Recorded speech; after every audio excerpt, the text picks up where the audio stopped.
విశాఖలో ప్రభుత్వంపై టీచర్లు తిరగబడ్డారు. డీఈఓ ఆఫీసును ముట్టడించారు. ఎస్జీటీలకు మాన్యువల్ కౌన్సిలింగ్ నిర్వహించాలని టీచర్లు డిమాండ్ చేస్తున్నారు. వెబ్ కౌన్సిలింగ్ వద్దు, మాన్యువల్ కౌన్సిలింగ్ ముద్దు అంటూ నినాదాలు చేశారు. డీఈఓ కార్యాలయం ముందు మహిళా టీచర్లు బైఠాయించారు. మరిన్ని వివరాలు మా ప్రతినిధి రవిచంద్ర అందిస్తారు.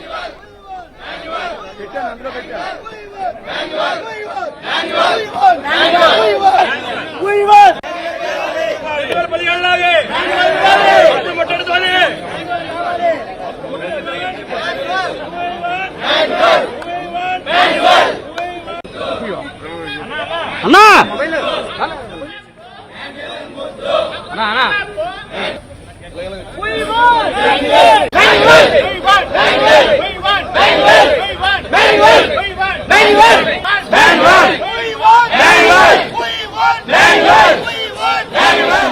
వేధింపులను ఆపాలని డిమాండ్ చేస్తూ వందలాది మంది ఉపాధ్యాయులు రోడ్డెక్కారు.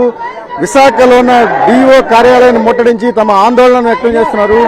అన్ని సంఘాల నుంచి వేలాది మంది ఎస్జీటీలు ఇక్కడ పాల్గొన్నారు. తమ నిరసన చేస్తున్నారు. ప్రభుత్వానికి వ్యతిరేకంగా నినాదాలు చేస్తున్నారు.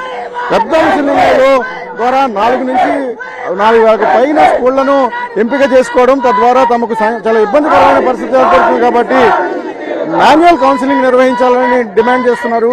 ఉమ్మడి విశాఖ జిల్లా నుంచి వందల సంఖ్యలో ఉపాధ్యాయులు ఈ రోజు డీఓ కార్యాలయం ముట్టడిని కొనసాగిస్తున్న పరిస్థితి ఉంది. సార్, ఈ రోజు మీరు ప్రభుత్వంపై ఎటువంటి డిమాండ్ తీసుకొస్తున్నారు?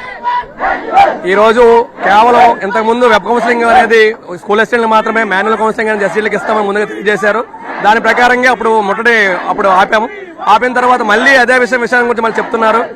మాన్యువల్ కాదు, ఇదే మంచిది, వెబ్ కౌన్సిలింగ్ కూడా మంచి, మీకు ఏమైనా ఉండమని చెప్తున్నారు. కానీ అది మాత్రం చాలా మందికి కంపల్సరీగా ఉంటారు. అలాంటి వాళ్ళందరూ కూడా 2,000 పైన 3,000 దగ్గర ఆప్షన్లు పెట్టడం అనేది చాలా కష్టమైన పని. అదిగాక మానసిక ఒత్తిడితో చాలా మంది ఉపాధ్యాయులు ఇబ్బంది పడుతున్నారు. కాబట్టి ఏ రోజు కాదు ఖాళీలు తెలుస్తాయి కాబట్టి దానివల్ల ఇబ్బంది రాకుండా ఉంటది. కాబట్టి ఆ మాన్యువల్ కౌన్సిలింగ్ విధానం కావాలని ప్రతి రాష్ట్రం మొత్తం రాష్ట్ర వ్యాప్తంగా ఇప్పుడు ఉపాధ్యాయ సంఘాల ఐక్యవేదిక పిలుపు మేరకు ఇది జరుగుతూ ఉంది. ఉపాధ్యాయుల యొక్క మానసిక వేదన తగ్గించే విధంగా వాళ్ళు చేయాలి తప్ప, లేదా గత పొరపాట్లను కనుక వాళ్ళు పునరావృతం చేసే మాట అయితే ఖచ్చితంగా భవిష్యత్తులో వాళ్ళు సరైనటువంటి గుణపాఠం వాళ్ళకైతే ఖచ్చితంగా చెప్పి తీరుతాము. అందరు ఉపాధ్యాయుల యొక్క మనోవేదన దృష్టిలో పెట్టుకొని ఖచ్చితంగా మాన్యువల్ కౌన్సిలింగ్ ని ఇవ్వాల్సిందిగా ఉపాధ్యాయులందరి తరఫున రాష్ట్ర ప్రభుత్వానికి విజ్ఞప్తి చేస్తున్నాము. అదే విధంగా స్వయంగా విద్యాశాఖ మంత్రి గారు, రాష్ట్ర ముఖ్యమంత్రి గారు కలువ చేసుకొని అవసరమైతే అందరూ కలువ చేసుకొని ఉపాధ్యాయుల యొక్క న్యాయపరమైనటువంటి ఈ డిమాండ్ను నెరవేర్చవలసిందిగా కోరుతున్నాం. మహిళా ఉపాధ్యాయులుగా మీకు ఎటువంటి ఇబ్బంది ఎదురయ్యే అవకాశం ఉంది ఈ వెబ్ కౌన్సిలింగ్ ద్వారా? వెబ్ కౌన్సిలింగ్ వల్ల 8 years లాంగ్ స్టాండర్డ్ ఉన్న టీచర్స్ కి క్లియర్ వేకెన్సీ మాకు తెలియదు. ఎందుకంటే 2,000 ఆప్షన్స్ పెట్టాలి. అది కూడా నెట్లో పెట్టడం అంటే చాలా దారుణంగా ఉంటది మా పరిస్థితి. దీనివల్ల ఇంటీరియర్ ప్లేస్ ఎక్కడున్నాయో మాకు తెలియదు, మేము వెళ్లాల్సి వస్తుంది. అయినా గవర్నమెంట్ ఎస్జీటీలకి మాన్యువల్ ఇస్తానని ఒప్పందం పడి ఈ రోజు మాన్యువల్ లేదని రివర్స్ కౌన్సిల్స్ చేసి రివర్స్ విధంగా ప్రవర్తించే మాట తప్పుతుంది. ఈ విధానం గవర్నమెంట్ కి అసలు మంచిదైన పద్ధతి కాదు. ఎందుకంటే ఇంతమంది టీచర్స్, మహిళా టీచర్స్ ఇబ్బంది పడుతున్నారు. లాస్ట్ టైం ఏజెన్సీకి వెళ్ళిన టీచర్స్ ఇప్పటికే దిగలేదు. ఫ్యామిలీతో ఉన్న టీచర్స్ ఇబ్బందిలో ఉన్నారన్న విషయం కూడా ఇంతకుముందు తెలిసి కూడా ఇతను మళ్ళా ఇదే విధానం ప్రవర్తిస్తున్నారు.